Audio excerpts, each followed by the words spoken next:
Enrique Krause, la biografía del poder. Caudillos de la Revolución Mexicana de 1910 a 1940. Página 52. Derrota en la victoria. La estrella maderista llegaba a su cenit. La algarabía del pueblo presagiaba todas las venturas para el apóstol. En cada estación se le aclamó, por donde pasaba se oían aplausos, vivas, repique de campanas y cohetes. El 7 de junio de 1911, Madero hace una entrada triunfal en la Ciudad de México, luego de un fortísimo temblor de tierra ocurrido en la madrugada. Lo reciben 100,000 personas eufóricas, la quinta parte de la población total. Dos palabras mágicas pintadas en las bardas y en las conciencias resumían el momento: ¡Viva Madero! La esposa de un diplomático extranjero apuntó en su diario esta imagen del libertador de 37 años. Madero posee una sonrisa agradable, espontánea. Hay algo en él de juventud, de esperanza y de bondad personal. Aquella era una fiesta de libertad, pero ¿cuáles eran las razones profundas de la algarabia?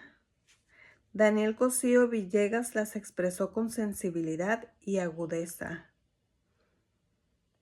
La bandera maderista era una verdadera reivindicación mucho más general y más honda de lo que han creído los propios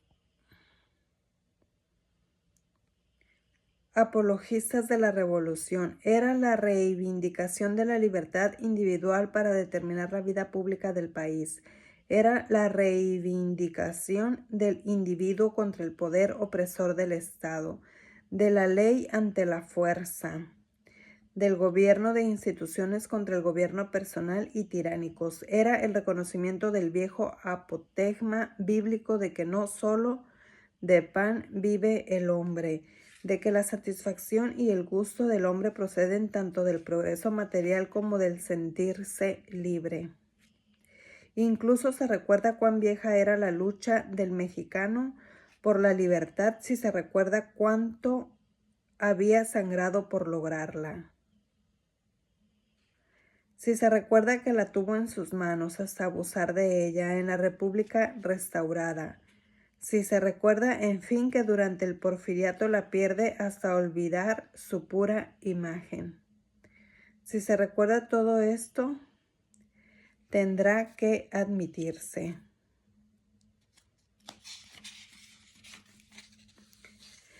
que el sufragio efectivo era una bandera revolucionaria con toda la flámula roja destinada a subvertir un orden de cosas. No obstante, a la postre aquella fiesta de la libertad resultaría engañosa. Era la derrota de la victoria. Antes de las manos de enemigos, Madero cayó víctima de su propia congruencia mística, ideológica y moral. Dicho así, parece extraño o paradójico. No lo es. Madero había dedicado toda su vida política a combatir el poder absoluto y el poder personal, a promover la democracia, el gobierno del pueblo por el pueblo y para el pueblo, y la libertad entendida como ausencia de coerción y como igualdad ante la ley. Con el tiempo, al hombre cuya idea fija era liberar del poder, le llega el imperativo de ejercer el poder. Frente a sí tiene un dilema similar al de Morelos, que el propio Madero había recordado en la sucesión presidencial en 1910. Conservar el poder como caudillo militar o instalar un poder por encima de su poder, igual que Morelos, muerto por anteponer a su poder del Congreso de Chilpancingo. Y lo que es más significativo, a sabiendas de este antecedente, Francisco I. Madero puso ante sí la Constitución del 1957. Pero era natural su deber, su karma. Como él diría, había sido liberar a los mexicanos y darles la oportunidad de gobernarse. A esas alturas de la partida a él no le tocaba jugar. Era el turno de la nación, el turno de los demás jugadores del ajedrez democrático. Jueces, legisladores, gobernadores, periodistas y electores en la capital, en cada estado, en cada municipio, firme como libertador. Les correspondía ser liberal como gobernante, congruente con una visión del mundo. Había restablecido el imperio de la ley, había designado como en aquellas palabras a Porfirio Díaz, el sucesor más digno, la ley.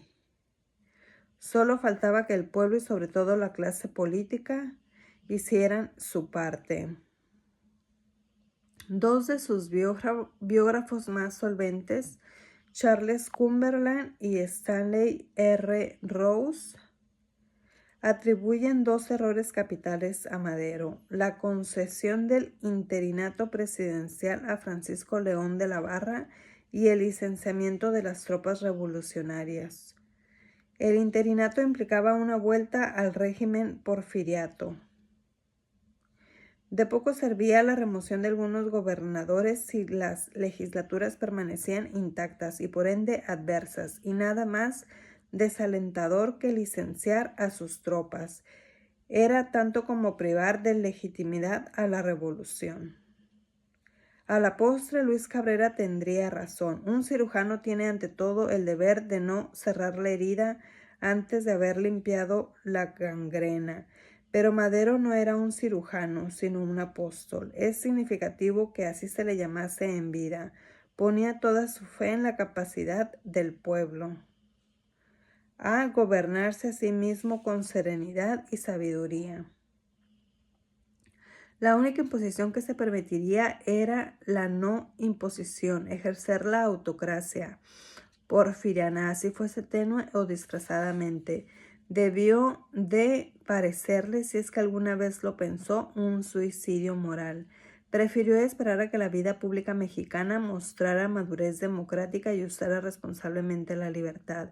Esperó en vano. Según el embajador alemán von Hintzen, el presidente de la Barra perseguía el objeto de socavar la legitimidad del futuro régimen maderista. Su mayor triunfo fue la escisión entre Zapata y Madero. El caudillo suriano confiaba en que Madero cumpliría la promesa de restitución de tierras hecha en el Plan de San Luis. Por su parte, Madero pretendía resolver el problema de modo paulatino, estudiado y pacífico. Luego del licenciamiento de las tropas a mediados de 1911, Madero viajó a Cuernavaca y Cuautla para entrevistarse con Zapata. Allí le aguardaba una recepción cariñosa y esperanzada. La condición esencial de que usted debe continuar teniendo fe en mí como yo la tengo en usted, le dijo Madero a Zapata. Yo siempre seré el más fiel de sus subordinados. Le respondió el otro, o sea, Zapata. Pero el pacto entre los dos era dinamita para el porfirismo. Y Porfirio, los hacendados y el gobernador de Morelos presionaban al de la Barra en el Senado y en la prensa de la capital. De la prensa de la capital se voceaba con histeria la ferocidad del Atila del Sur. El verdadero Atila comandaba a los federales en Morelos. Victoriano Huerta. Muy pronto quedó claro que Madero y de la Barra perseguían fines distintos.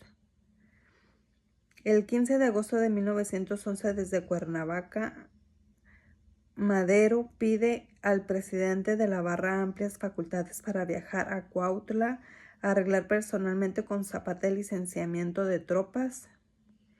Al mismo tiempo le anticipa las condiciones del ejército suriano.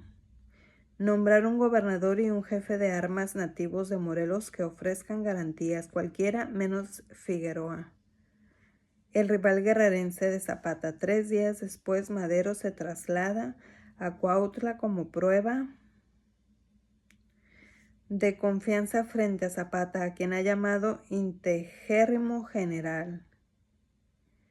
Madero lleva a su esposa. Desde allí informa al presidente que el licenciamiento empezaría tan pronto como se cumpliesen algunos requisitos razonables. designar jefe de armas a Raúl Madero, traer tropas exrevolucionarias de Hidalgo, reconcentrar las tropas federales en Cuernavaca. Este punto era el más delicado.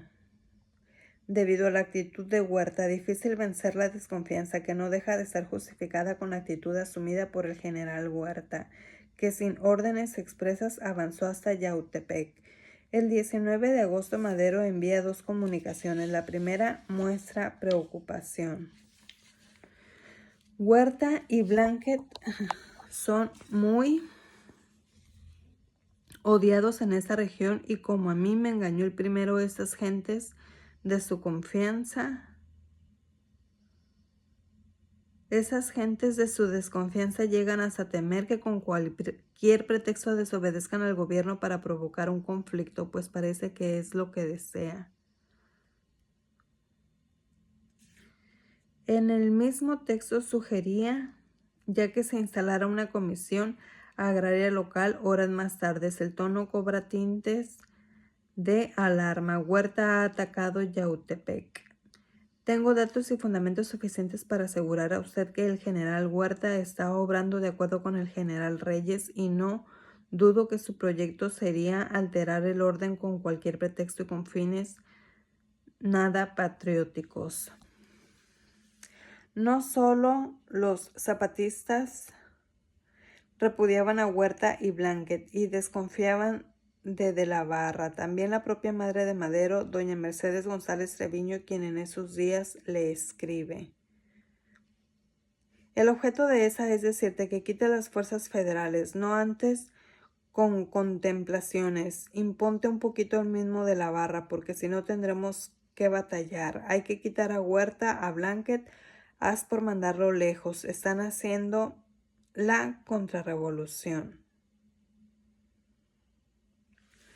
Sin imponerse ni un poquito a De la Barra, Madero anuncia a ese su salida de Yautepec. La conducta de Huerta le parecía algo sospechosa. Atacó Yautepec contra órdenes de usted, recibiendo a tiros al presidente municipal, que iba con bandera blanca. Por fin, el 20 de agosto, De la Barra, el presidente blanco de color, se tendría el avance federal, pero a condición de que Zapata dispusiera las armas y licenciase sus tropas en 24 horas.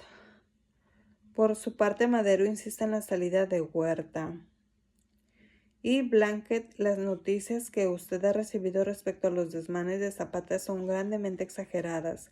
Sé lo que dice de Zapata, es la Ciudad de México agregada, y eso no es exacto. Los hacendados lo odian, porque es un obstáculo para la continuación de sus abusos y una amenaza para sus inmerecidos privilegios.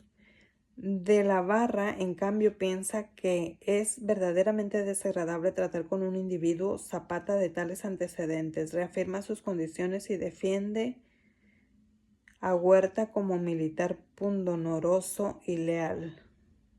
El 25 de agosto Madero escribe a De la Barra una amarga carta en la que se queja de varios actos del presidente. Uno de ellos había sido el envío de Huerta al estado de Morelos. Para ponerle a usted el ejemplo más saliente, me referiré al envío de Huerta a Morelos. Este general es bien conocido en todas las partes por sus antecedentes reyistas. Usted ha visto el modo tan indigno como me trató en Cuernavaca, pues a pesar de que se tenían instrucciones de que usted de obrar de acuerdo conmigo, no solo no lo hizo, sino que se burló de mí. Además, todos sus actos han tendido a la provocación, hostilidades en lugar de calmarlas. Pues bien, el nombramiento del general Huerta no fue sugerido por su actual subsecretario de guerra, que era el indicado para ello, sino por personas extrañas, puesto que usted hizo la designación directamente. Comprendo que está usted bajo el punto de vista institucional en perfecto derecho de hacerlo, pero si usted siguiera obrando de acuerdo con el partido nuestro, que es el 99% de la nación, hubiera preferido inspirarse en el subsecretario de guerra y no con personas extrañas. Página 57. Enrique Krause, Biografía del Poder. Caudillos de la Revolución Mexicana de 1910 a 1940. Gracias.